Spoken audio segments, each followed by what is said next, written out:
नमस्कार, penalty corner में आपका स्वागत है। आज की सबसे बड़ी खबर तो राजनीतिक यही है कि बीजेपी ने अपना संकल्प पत्र जारी किया है।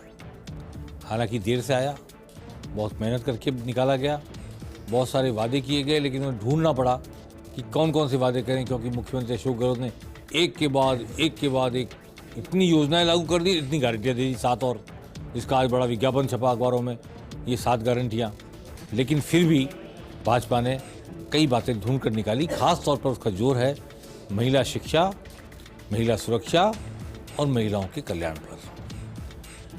जो सबसे इम्पोर्टेंट बात ये, केजी से लेकर पीजी तक की पढ़ाई फ्री कराने की घोषणा की गई है, मुफ्त में पढ़ाई बच्चों की। 5 लाख युवाओं को प्रशिक्षण दिया जाएगा और 2.5 लाख को रोजगार दिया जाएगा। अब ये रोजगार देने के वादे हर चुनाव में हर पार्टी करती है, पूरे कितने होते हैं आप और हम सब जानते हैं। गरीब महिलाओं को गैस सिलेंडर 450 रुपये में दिया जाएगा। अशोक गहलोत ने 500 रुपये में सिलेंडर दे रखा है इस वक्त। गरीब मतलब उज्ज्वला योजना की महिलाओं को, और इसको एक्सपांड करने की बात की है, इस दायरे को बढ़ाने की बात की है। 1 करोड़ से ऊपर लोग परिवार ले जाएंगे जहाँ पे 500 रुपये में सिलेंडर देंगे। अभी 76 लाख है, पर इन्होंने गरीब महिलाओं का जिक्र करते हुए कोई दायरा नहीं बताया, क्राइटेरिया नहीं बताया, पर यह कहा कि 500 की जगह हम 450 में देंगे। अब हो सकता है कांग्रेस का घोषणा पत्र आए और 400 कह दे, तो ये ऐसी दौड़ है, अंतहीन दौड़ है। मुफ्त में नहीं दिया जा सकता गैस का सिलेंडर, इसमें कोई दो राय नहीं। बच्चे को पैदा होने पर उसे सेविंग बॉन्ड दिया जाएगा। मुख्यमंत्री फ्री स्कूटी और लखपति योजना चलाएंगे। भ्रष्टाचार के लिए स्पेशल इन्वेस्टिगेशन टीम। अब ऑलरेडी एंटी करप्शन ब्यूरो है, हर रोज पकड़ते हैं भ्रष्टाचार में रिश्वत लेते हुए, फिर मकानों की तलाशी होती है, सोना निकलता है, आय से अधिक अघोषित संपत्ति मिलती है। पर ये एक नई एजेंसी और खड़ी करने की बात कह रहे हैं। पेपर लीक की जांच के लिए एसआईटी बनेगी, ये एक नई बात उन्होंने कही है। और जिन किसानों की जमीनें कुर्क हुई, ये इंपॉर्टेंट बात है, उन्हें मुआवजा देने के लिए कमेटी बनाई जाएगी। देंगे नहीं देंगे ये पक्का नहीं है, कमेटी बनाई जाएगी। हर जिले में महिला थाना खुलेगा।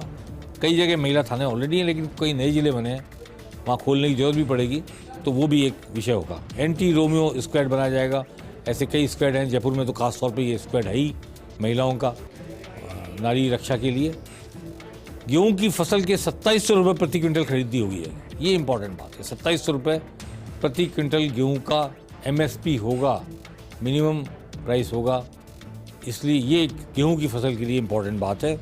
किसानों की वित्तीय सहायता 6000 रुपये प्रतिवर्ष से बढ़ा के 12000 रुपये प्रतिवर्ष की जाएगी। तमाम सारी बातें हैं, ढेर सारी बातें हैं। 5 साल में ये करेंगे, वो करेंगे। हालांकि प्रैक्टिकली मैं सन 77 से अब तक के चुनाव देख रहा हूँ, घोषणा पत्र को पढ़कर, देखकर, जांचकर, उसकी चर्चा करके बहुत कम लोग वोट देते हैं, शायद ही कोई देता हो। जाति देखेंगे, उम्मीदवार देखेंगे, नेता देखेंगे, मोदी देखेंगे, गहलोत देखेंगे, योजनाएं देखेंगे, फायदे देखेंगे, इस तरह के बहुत सारे फैक्टर्स हैं जिन पर वोट आदमी का निर्धारित होता है।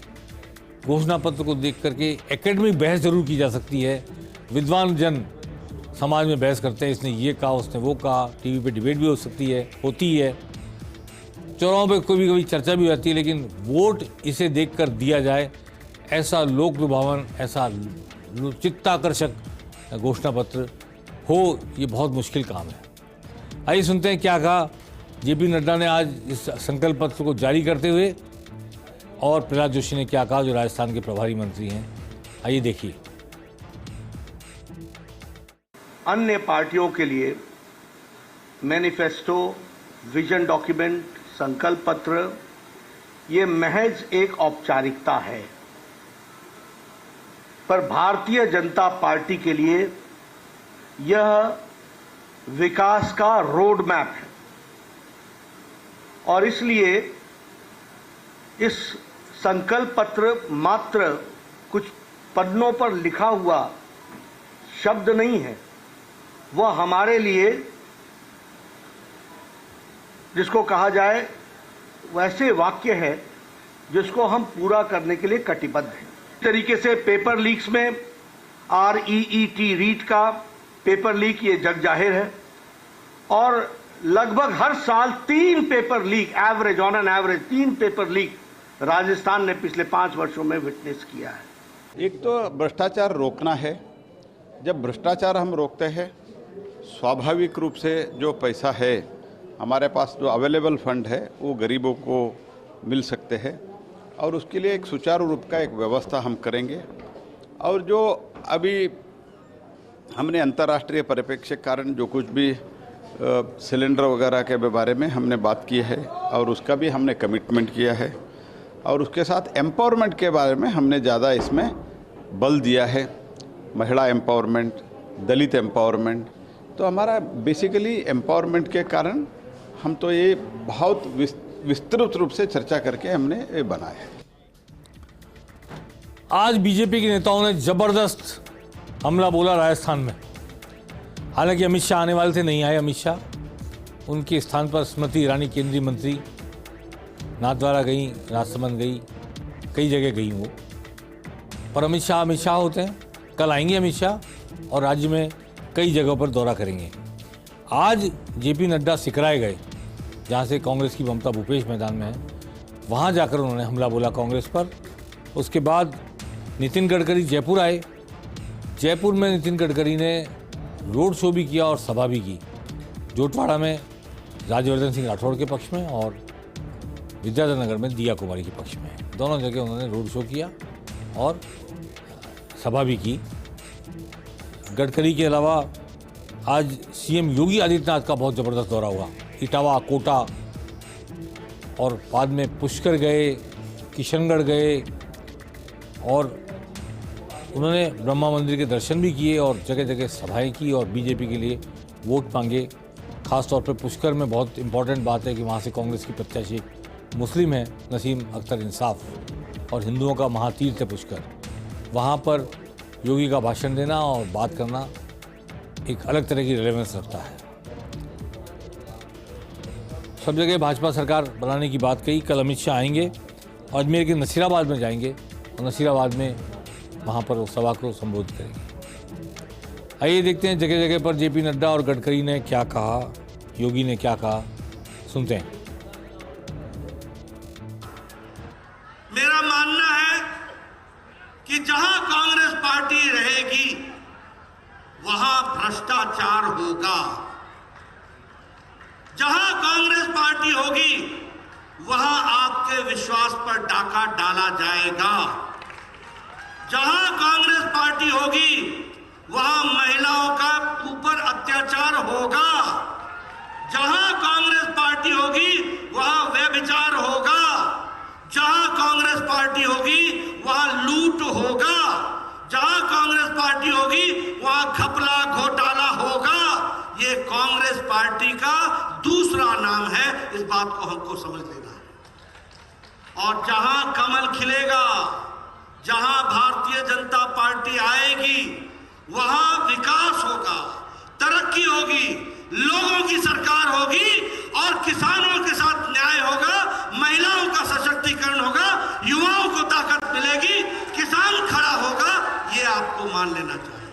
उम्मीद ये थी कि जवान लोगों को रोजगार मिल जाएगा। उम्मीद ये थी कि गांव गरीब मजदूर किसान का कल्याण होगा। उम्मीद ये थी सब गांव अच्छे बनेंगे, शहर अच्छे बनेंगे, उद्योग आएंगे, व्यवसाय आएंगे, युवाओं को रोजगार मिलेगा, समृद्धता और संपन्नता आएगी और हमारा राज्य और हमारा देश गरीबी, भुखमरी और बेरोजगारी से मुक्त होगा। कांग्रेस ने गरीबी हटाओ का नारा दिया, पर गरीबी तो हटी नहीं, गरीब हट गए। अनेक राज्यों में किसानों ने आत्महत्या की। आज भी लोगों को रहने के लिए घर नहीं है। कांग्रेस ने 60 साल में बहुत वादे किए, पर वादे कभी पूरे नहीं किए। और इसीलिए इसका कारण क्या है, ये सुबुद्ध लोगों को सोचना होगा। भाइयों बहनों, आज के इस अवसर पर मैं आप सबका आह्वान करने के लिए आया हूं। आपने देखा होगा 5 साल कांग्रेस नेतृत्व की सरकार के कार्यकाल को देखा है और 5 साल इससे पहले भारतीय जनता पार्टी की वसुंधरा राजे जी के नेतृत्व की सरकार के भी कार्यकाल को आपने देखा है। दोनों में जमीन आसमान का अंतर है। एक तरफ विकास, सुरक्षा और सुशासन है और दूसरी तरफ भ्रष्टाचार, अराजकता, गुंडागिर्दी और माफिया राज हावी होता हुआ दिखाई देता है। भाइयों बहनों, भारतीय जनता पार्टी की डबल इंजन की सरकार ही आपको सुरक्षा की गारंटी दे सकती है, सुशासन का वायदा कर सकती है, पूरी समृद्धि का वायदा कर सकती है। इसके सामने राहुल गांधी ने आज 3 सभाएं की। तारानगर गए, जहां से राजेंद्र राठौड़ लड़ रहे हैं, बीजेपी के नेता प्रतिपक्ष, उनके सामने नरेंद्र बुढ़ानिया लड़ रहे हैं, उनके पक्ष में सभा की उन्होंने। तारानगर, सादुल शहर और नोहर, 3 जगह राहुल गांधी ने सभा की।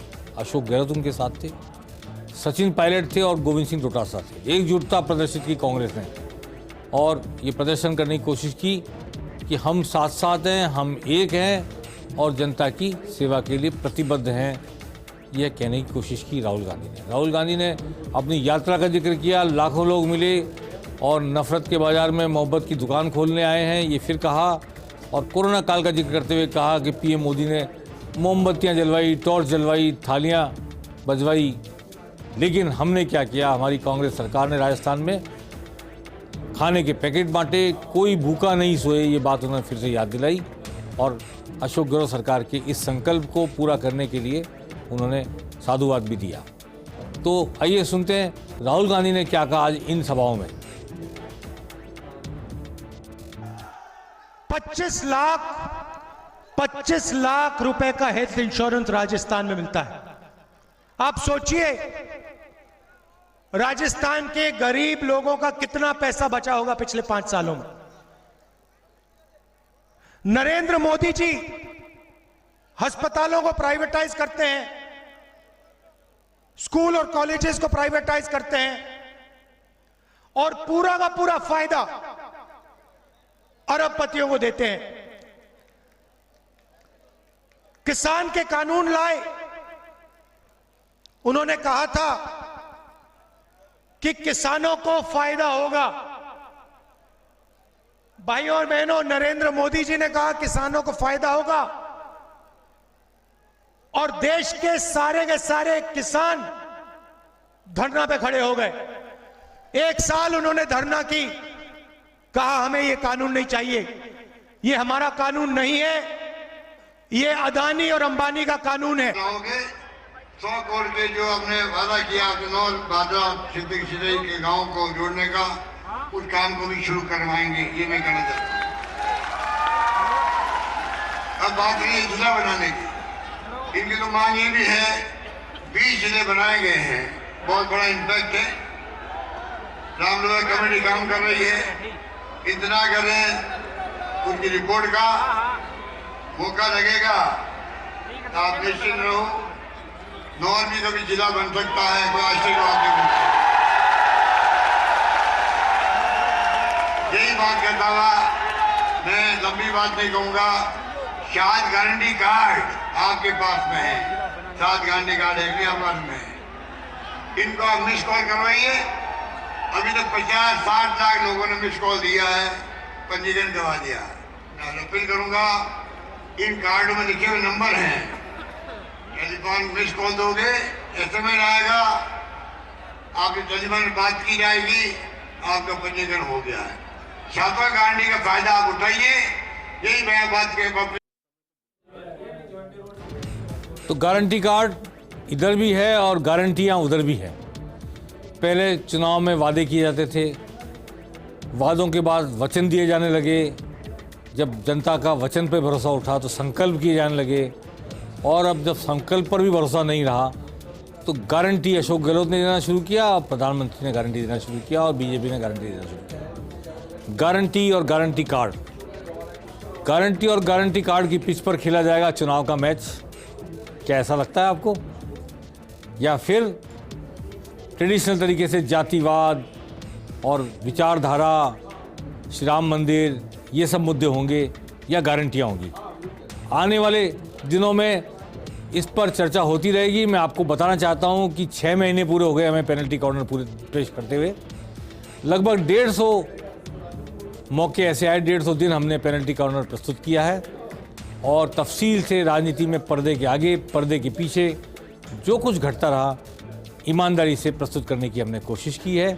दर्शकों ने बेहद पसंद किया। मैं धन्यवाद करना चाहता हूँ फर्स्ट इंडिया के दर्शकों का कि बहुत पसंद किया, बहुत अपनी राय जाहिर की, कई कमेंट किए सोशल मीडिया पर, और उनसे हमें पता भी चला कि हम किस राह चल रहे हैं। हमने पूरी ईमानदारी से, निष्पक्षता से दोनों पार्टियां नहीं बल्कि अन्य पार्टियों और निर्दलियों के विचार, उनके आक्रमण, उनकी रणनीति सबको उजागर करने की कोशिश की। अब मैं समझता हूं कि फील्ड में पेनल्टी कॉर्नर का वक्त नहीं रहा, अब पेनल्टी स्ट्रोक का वक्त आ गया। सीधे सीधे अगले 5-7 दिन राजनीति होगी और इन 5-7 दिनों में तोड़फोड़ होगी, लोग बैठाए जाएंगे, लोग घर लाए जाएंगे। अभी मुझे किसी ने बताया है कि पप्पू कुरैशी जो आम आदमी पार्टी के नेता हैं, उम्मीदवार हैं हवा महल में, वो शायद उम्मीदवारी वापस ले सकते हैं, घोषित कर सकते हैं, ऐसा मुझे बताया। मैं नहीं जानता, उनके मुंह से सुनेंगे तभी पता लगेगा, लेकिन उनको शायद कांग्रेस के लोग बात कर रहे हैं और वो वोट कंसोलिडेट करने की कोशिश हो रही है। ऐसे पूरे राजस्थान में होगी। बीजेपी के लोग अपने वोट कटने से बचाएंगे, कांग्रेस के लोग अपने वोट कटने से बचाएंगे। अपने अपने वोट बैंक को संवारने, बचाने की कवायद होगी। पार्टी में विचारधारा के लोगों को एकजुट करने, पोलराइज करने की बात होगी और जातीय आधार पर भी पोलराइज करने की बात होगी। मैं एक बात ये कहना चाहता हूँ कि जो लोग ये गणना करते हैं कि जाट इधर जाएंगे, मीणा इधर जाएंगे, राजपूत इधर जाएंगे, वो पता नहीं किस आधार पे करते हैं। जब दोनों तरफ से जाट होता है तो फिर जाट किधर एक तरफ जा सकते हैं, दोनों तरफ से राजपूत प्रत्याशी होता है तो कैसे एक तरफ जा सकते हैं। और कभी भी कोई जाति पूरी तरह नहीं जाती किसी एक पार्टी के पक्ष में। बाई एंड लार्ज 60%, 75% लोग चले जाते हैं किन्हीं कारणों से। वो अलग विषय है कि किसी जाति विशेष के हितों की साधना में कोई पार्टी आगे दिखती है, ज़्यादा टिकट देती है, लोग उनकी तरफ रुझान दिखाते हैं। लेकिन जब किरोड़लाल मीणा होते हैं तो पहले समझते थे कि सारे मीणा बीजेपी तरफ जा रहे हैं, लेकिन मुरारी मीणा भी होते हैं वहाँ पर रमेश मीणा भी होते हैं, वहाँ पर हरीश मीणा भी होते हैं, तो कैसे मीणा एक तरफ जा सकते हैं। ऐसे ही सचिन पायलट होते हैं, विजय बैसला भी होते हैं, तो कैसे गुजर एक तरफ जा सकते हैं। ऐसे मैं ये कहना चाहता हूँ कि मिसकंसेप्शन है, होता है जातिवाद, इससे इनकार नहीं है राजस्थान में, लेकिन विचारधारा के आधार पर, अपने अलाइनमेंट के आधार पर, अपने इलाके के प्रत्याशी के आधार पर, उसकी पकड़ के, उसके कामकाज के आधार पर, उसकी जाति धर्म से उठकर भी लोग वोट देते हैं, साथ देते हैं। ये इस चुनाव में प्रत्यक्ष देखा जा रहा है और आने वाले दिनों में हम सब देखेंगे कि कैसे लोग विचारधारा, उम्मीदवार के 5 साल के काम, उसके इतिहास, उसकी सामाजिकता, व्यवहार, बहुत सारी चीज़ों को कंसीडर करेंगे और फिर किस पार्टी का नेता, कौन मुख्यमंत्री का कैंडिडेट, कौन सामने आ सकता है, क्या गारंटी दे रहा है, क्या गारंटी दी गई, क्या लागू की गई, तमाम मसलों पर विस्तार से चर्चा होती रहेगी चुनावों के दौरान। पेनल्टी कॉर्नर में आज बस इतना ही। नमस्कार।